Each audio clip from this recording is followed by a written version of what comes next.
Welcome to the Workshop Therapy Podcast. I'm your host, Andrew. And today I was supposed to have a guest and they weren't able to make it. So I guess we're going to be short today.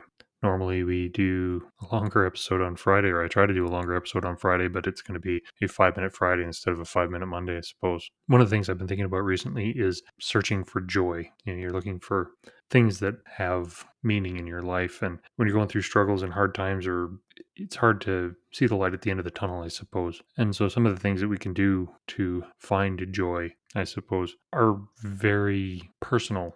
Those of us who are makers and creators, woodworkers, blacksmiths, all of these different skills, they bring each one of us some measure of joy, I suppose. But there's certain things that we can apply in our lives every day to bring a little bit more joy or a little bit less frustration, I suppose.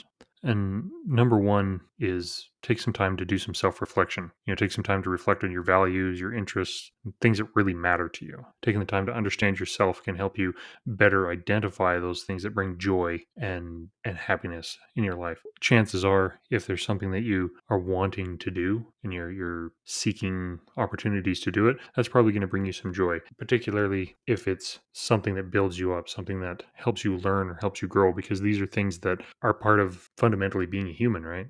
Number two is probably appropriate for today for the majority of my audience. I'm in Canada, so it's not Thanksgiving for me, but I know a lot of you who are listening are in the United States. So happy Thanksgiving to you all. But along with that Thanksgiving, gratitude, taking time every day to write down something you're grateful for and focus on those positive aspects of your life and express gratitude for those things that can help change some of those mental patterns in your head. So doing something like a gratitude journal, for example, can be a very helpful tool. Number three, mindfulness. I've talked about mindfulness a few times in the past.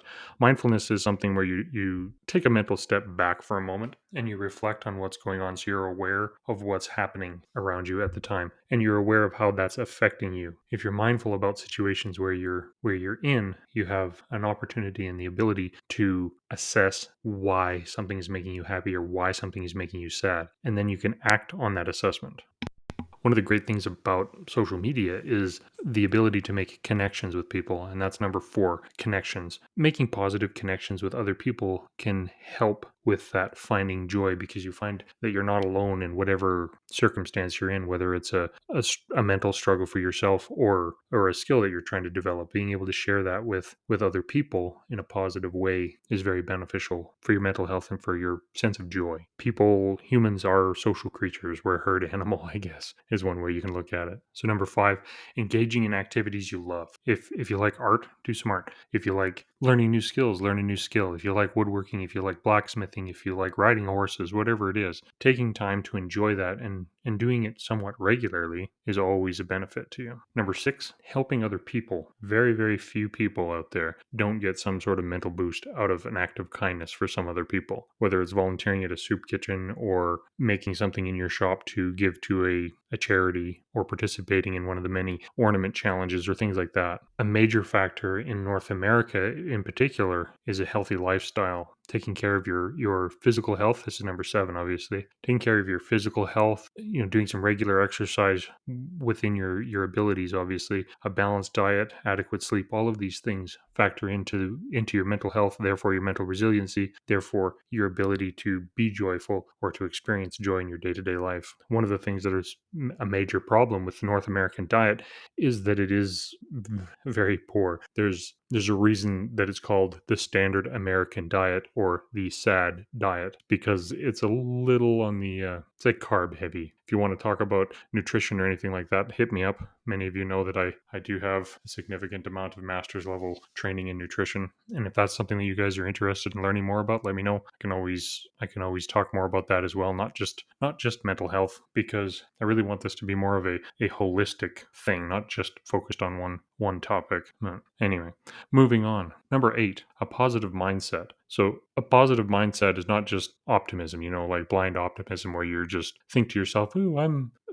everything's going to turn out great, because the reality of it is sometimes things don't turn out great. For me, a positive mindset is more about, I prefer the term a growth mindset over a fixed mindset. So a fixed mindset is something that you have when you can't see your control over a situation, or you feel like the control of what's happening is out of your control. Whereas a growth mindset, you focus on opposition, challenges, difficulties, mistakes, whatever they be. You don't focus on them as a sign of failure. You focus on them as a sign of learning and growth. So for me, a positive mindset isn't just thinking that everything's wonderful. What it is looking at your challenges, assessing them, and figuring out how you can move forward from that point rather than letting them control you. Another thing I've talked about in the past, or at least I think I've mentioned before, is people, there's two options. You can act or you can be acted upon. And so if you have a fixed mindset, you're being acted upon. If you have a growth mindset, you are acting. And this kind of rolls into number 9, learn and grow.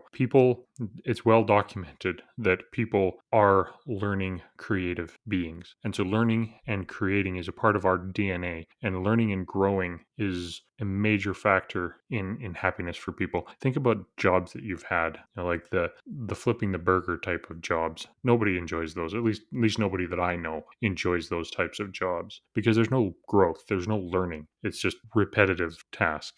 Finally, wrap it up with number 10. Celebrate your achievements. And remember that your achievements don't have to be big, grand events.